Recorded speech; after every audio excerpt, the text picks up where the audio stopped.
The first thing the garden gnome noticed was the smell of lavender instead of daisies. His little red hat was crooked, and his boots were covered in dark, unfamiliar soil.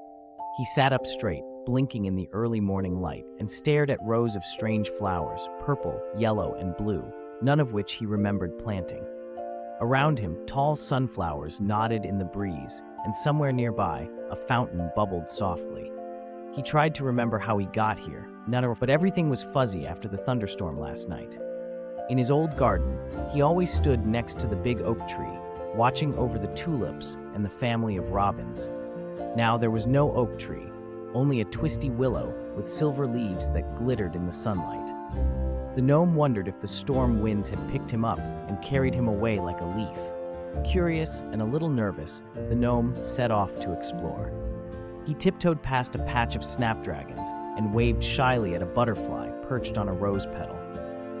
He found a group of clay toadstools and a friendly stone frog who said hello with a wink. Everything here seemed different, but not unfriendly. The gnome felt a tiny spark of excitement in his painted heart. By afternoon, he discovered a cozy spot under the willow where the sun made dappled patterns on the ground. He decided that maybe new gardens weren't so scary after all. With a smile, he brushed the dirt from his boots and thought, this might just be the beginning of a wonderful new adventure. As the sky turned pink, the garden gnome settled down, already dreaming of what tomorrow would bring.